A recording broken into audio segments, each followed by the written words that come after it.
8월 13일 어리석게도 나는 오늘에서야 약간의 의심을 하게 되었다. 일주일 전부터 암탉 한 마리가 계란을 수거하러 갈 때마다 알 둥지에서 나오지 않고 소리를 지르는 것이었다. 나는 써니가 언제부터 자연 부화를 하겠다고 마음의 결심을 하게 된 건지는 모르겠다. 아니, 그동안 알 수 없는 행동들을 했지만 내가 무시했던 것 같다. 얘네들은 알을 품을 수 없는, 아니 품지 않는 폐계 출신 산란기니까. 나는 그런 선입견에 사로잡혀 써니가 나에게 보내는 수많은 사인들을 무시하고 외면했었다. 유전적으로는 알을 품지 않도록 인간이 만들어낸 계란 생산용 산란계. 그런 써니는 이곳 작은 숲속 농장에 온 지 9개월 뒤 자연의 본능을 되찾은 것이다. 써니는 아마도 양계장에서 생활할 때는 자신이 포란을 할 수 있는 암탉이라고 생각하지도 못했을 것이다.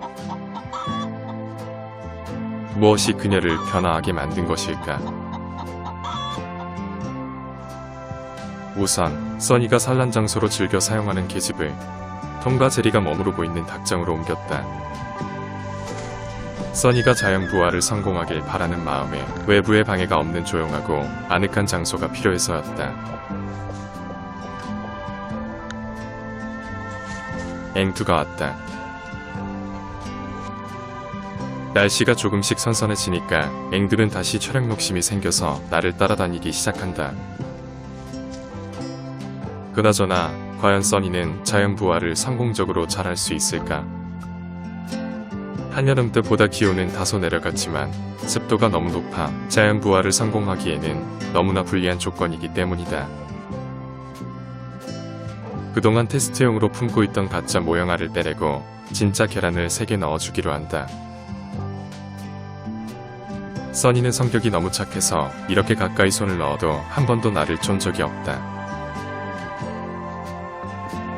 그녀는 새로운 알 3개가 들어가자 몸을 이리저리 움직여서 제대로 품어주는 행동을 한다. 빨리 보고 싶다. 새로 태어나는 귀여운 병아리들을. 아니, 세상에 보여주고 싶다. 폐일 출신 산란개들도 계란을 품고 병아리를 자연 부화할 수 있다는 것을. 만약 써니가 자연 부화를 성공하게 되면 병아리들이 어느 정도 자랄 때까지는 이곳에서 지내게 할 생각이다. 병아리의 안전을 위해서 이곳만큼 좋은 장소가 없기 때문이다. 써니는 하루나 이틀에 한 번씩 나와 사료를 먹고 물을 마시고 기지개를 편다. 누가 가르쳐 주지도 않았을 텐데 그녀는 포란을 아주 적극적으로 하며 또 알에 대한 책임감도 강하다. 닭들은 포란을 하게 되면 더 이상 계란을 낳지 않기 때문에 양계장 입장에선 경제적 손실을 가져온다. 그래서 산란계를 만드는 전세계 다국적 기업에서는 닭이 포란을 못하도록 유전적으로 만든다. 하지만 사람이 아무리 인위적으로 만든 산란계도 아주 드물게 이런 돌연변이가 생기기도 한다. 인간의 노력이 자연을 거스를 수 없는 것이다. 써니는 얼마나 배가 고팠으면 잠시도 쉬지 않고 허겁지겁 사료를 먹는다. 한참 동안 사료를 먹은 써니는 또다시 한참 동안 물을 쪼아먹는다. 하루 종일 꼼짝도 하지 않고 산란장에 앉아서 알을 품기에 갈증이 엄청 심할 것이다. 우연찮게 깨어난 포란이라는 본능 때문에 써니는 다른 암탉들과 달리 사서 고생을 하고 있다. 간혹 기지개를 피기도 하고 다시 사료를 먹기도 한다.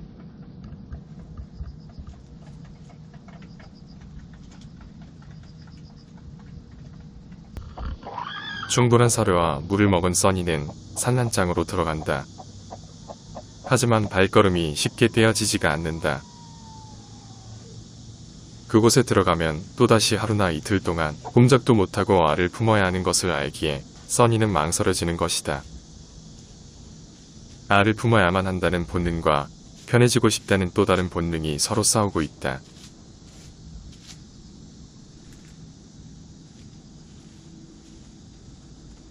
이미 배가 많이 부르지만 괜시리 사료를 쪼아본다. 잠시 뒤 써니는 다시 한 번 더 산란장에 들어가기 위해 애를 쓰고 있다. 하지만 그녀는 이번에도 쉽게 들어가지 못한다.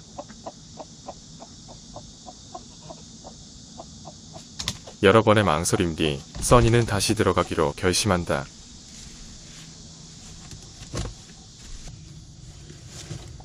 자연계에 있는 수많은 암컷들이 그러하듯 새로운 생명을 잉태하기 위해 써니는 자신과의 싸움을 하고 있는 것이다. 유니스트 거위들이 떠나고 난 뒤 남아있는 4마리의 거위들은 잘 지내고 있다.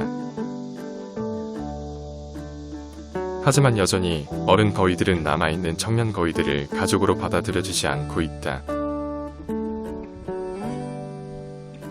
그나마 다행인 것은 핑크의 자식들이 완두와 이쁜이를 가족으로 받아들였다는 것이다. 상대적으로 덩치가 작은 완두와 이쁜이가 어떻게 살아갈지 걱정이었는데 핑크의 자식들과 한 가족이 된 것이다. 시간이 걸리겠지만 어른 거위들과도 한 가족이 되길 기원해본다. 그동안 거위들 때문에 신경 써주지 못한 귀여운 고양이들에게 닭가슴살을 보상으로 주기로 한다. 포도와 앵두는 둘 다 닭가슴살이라면 환장할 정도로 좋아한다. 하지만 맛있는 것을 앞에 두고서 2마리의 고양이들이 보이는 행동은 너무나 차이가 난다. 포도는 말이 없이 닭고기를 쟁취하기 위한 적극적인 행동을 보이는 반면 앵두는 말이 많아지고 안절부절을 못한다.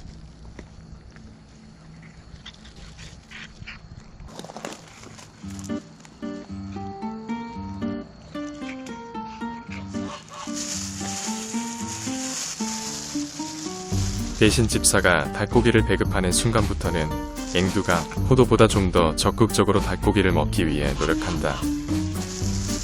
사람도 먹는 것 앞에서 성격이 드러나듯 고양이들도 똑같은 것 같다.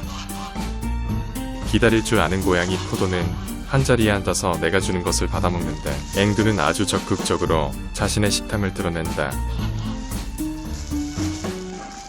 돌아다니며 놀기를 좋아하는 다른 고양이들은 먹을 복이 없다고 봐야 한다.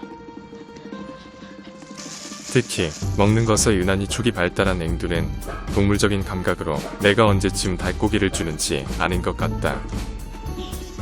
포도가 한 덩어리를 먹는 동안 앵두는 2덩어리를 먹는다. 씹지도 않고 그냥 삼키는 것 같다.